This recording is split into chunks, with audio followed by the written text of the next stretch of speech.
Adegan berpindah ke kediaman kupu-kupu, di mana ada Shinobu Kocho yang berjalan menuju suatu ruangan untuk mendoakan mendiang kakaknya. Sambil berdoa, dia meminta kakaknya untuk menenangkan kondisi dari Shinobu, karena saat ini dia seperti merasa kurang tenang. Setelah itu, Shinobu tersenyum dan menundukkan kepala. Tidak lama kemudian, Kanao datang menemuinya. Dia bercerita jika ini juga akan mengikuti sesi pelatihan para pilar. Kanao meminta izin jika setelah selesai melakukan sesi terakhir dengan pilar batu, dia ingin dilatih khusus dengan gurunya tersebut. Tapi Shinobu menjawab jika dia tidak bisa berpartisipasi dalam sesi pelatihan pilar itu. Kanao yang mendengar jawaban itu terkejut dan bingung dengan apa yang gurunya katakan barusan. Setelah itu, Shinobu meminta Kanao untuk mendekat. Sambil merasa malu, Kanao berkata jika dia masih ingin dilatih oleh gurunya tersebut. Shinobu yang mendengar perkataan itu, Jeti tersenyum. Menurutnya, muridnya itu telah banyak berubah, karena sikap jujur yang Kanao tunjukkan merupakan suatu pertanda yang bagus.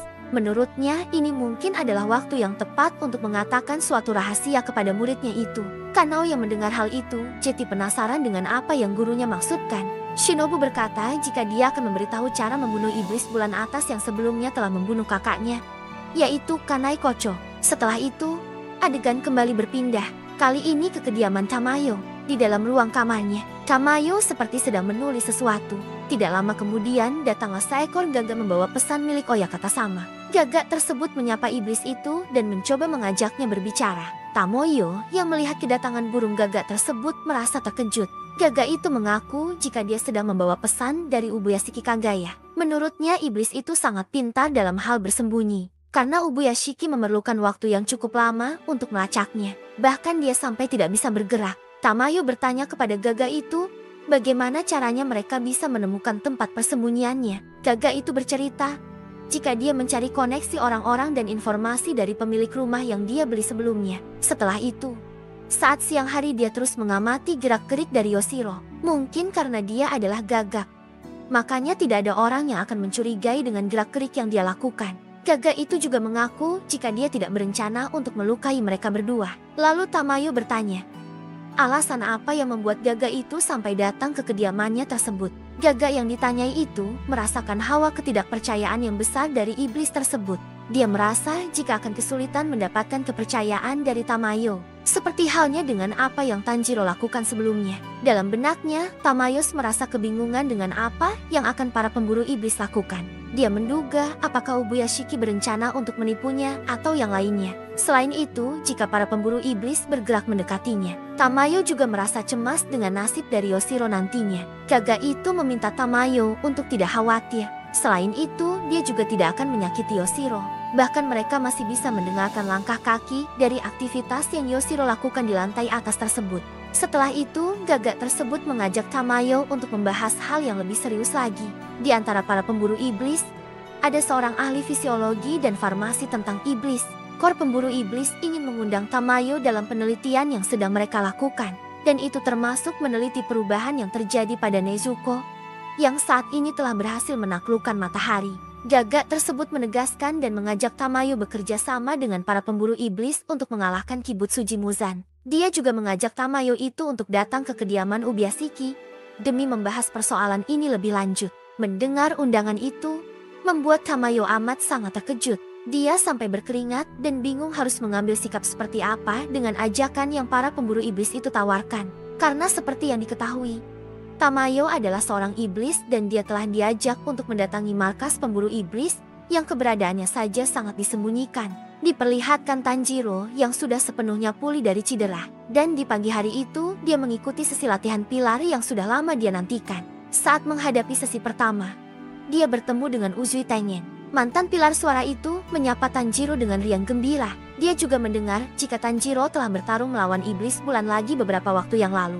Menurutnya Tanjiro begitu beruntung dapat berhasil selamat, dan kali ini juga ikut serta dalam sesi pelatihan. Uzui menawarkan Tanjiro bantuan dengan membuat tubuh kurus pemburu iblis itu kembali dalam kondisi yang baik. Mendengar tawaran tersebut, Tanjiro pun menerimanya. Dia juga sempat bertemu dengan ketiga istri Uzui, dan dia juga diberi hidangan makanan yang sangat banyak. Setelah 10 hari berlalu, akhirnya Tanjiro mendapatkan izin untuk menuju ke tempat pelatihan selanjutnya. Berikutnya di kediaman Muichiro, saat melakukan sesi pelatihan, Muichiro merasa jika kecepatan dari Tanjiro telah meningkat pesat dibandingkan sebelumnya. Dia juga berkata jika tugasnya di sini hanya membantu para pemburu iblis agar lebih mudah mengencangkan dan melemaskan otot-otot mereka. Sambil terus berlatih itu, Muiro menambahkan, jika setelah Tanjiro berhasil melewati pelatihan ini, staminanya akan berkembang dengan pesat. Beberapa saat kemudian, setelah sesi pelatihan selesai, Muichiro tersenyum dan mengatakan jika koordinasi dari tubuh Tanjiro telah sempurna. Dia meminta Tanjiro untuk pergi ke tempat pelatihan selanjutnya. Mendengar hal tersebut membuat Tanjiro begitu terkejut.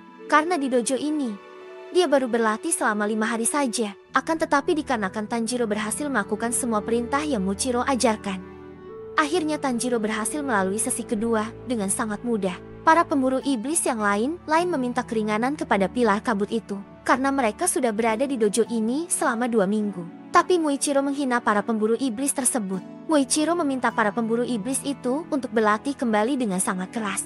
Bahkan kalau bisa, sampai dojo ini roboh sekalipun. Melihat perbedaan perlakuan yang pilar itu berikan, membuat Tanjiro jadi merasa tidak enak dengan para pemburu iblis yang lain.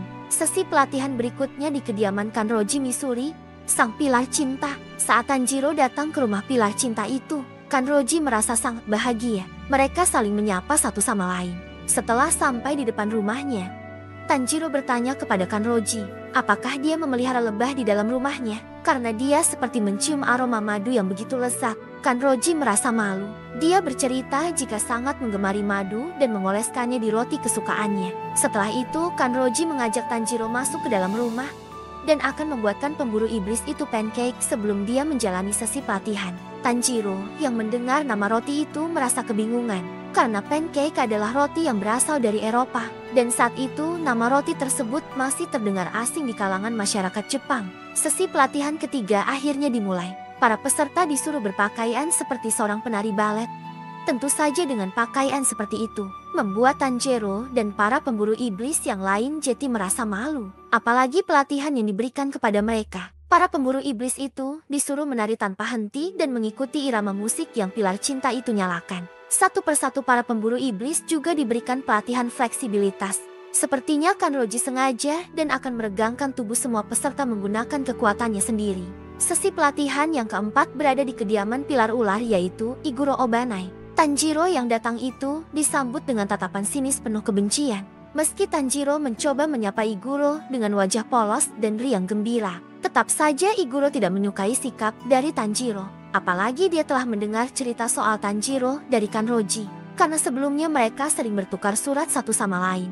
Menurut Iguro, pilar cinta itu terlalu banyak bersenang-senang saat melatih Tanjiro. Sambil menunjukkan wajah sinisnya itu, Iguro memberitahu Tanjiro jika dia berbeda dengan Kanroji, dan dia bukanlah orang yang baik hati. Melihat respon yang pilar ular itu berikan, membuat Tanjiro jadi berkeringat kebingungan. Menurutnya orang ini selalu membencinya, bahkan semenjak mereka pertama kali bertemu. Apalagi setelah memasuki rumah pilar itu, Tanjiro disuguhkan dengan kondisi para pemburu iblis yang pada diikat di suatu tiang dalam penataan yang serba tidak beraturan. Iguro berkata jika dia akan membuat Tanjiro mengayunkan pedangnya sambil menghindari rintangan yang dia berikan. Tapi bagi Tanjiro kejadian yang dia lihat ini seperti tempat eksekusi saja. Tanjiro sempat bertanya, apakah para pemburu iblis yang diikat di dalam rumah pilar itu telah melakukan suatu tindak kejahatan? Iguro membenarkan akan hal tersebut, tapi kejahatan yang dimaksud adalah kejahatan karena mereka lemah, karena lupa, karena buang-buang waktu, dan karena membuatnya merasa kesal. Mendengar hal itu, membuat raut wajah Tanjiro menjadi semakin ketakutan, dan akhirnya sesi latihan pun dimulai. Meski Tanjiro berlatih menggunakan pedang kayu, tapi kalau dia sampai mengenai orang-orang itu, tetap saja mereka akan terluka. Sedangkan Iguro akan menyerang Tanjiro dengan memanfaatkan celah dari para pendekar pedang yang malang tersebut. Kondisi latihan seperti itu benar-benar mengerikan. Selain itu, teknik pedang Iguro-san keluarkan membuat ayunan pedangnya berbelok dengan cara yang begitu aneh.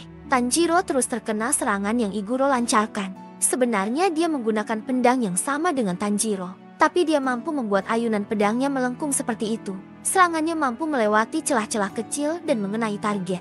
Mirip seperti seekor ular, ditambah lagi saat Tanjiro mencoba memanfaatkan celah untuk menyerang, dia bisa mendengar suara para pendekar malang itu, meski sudah ditutup mulutnya. Tanjiro selalu mendengar teriakan minta tolong dari mereka semua. Dengan kejadian itu, akhirnya membuat Tanjiro merasa tidak enak hati. Tangan Tanjiro terus gemetaran dan dipenuhi rasa gelisah yang belum pernah ia rasakan sebelumnya. Dia harus memegang pedangnya dengan sangat akurat.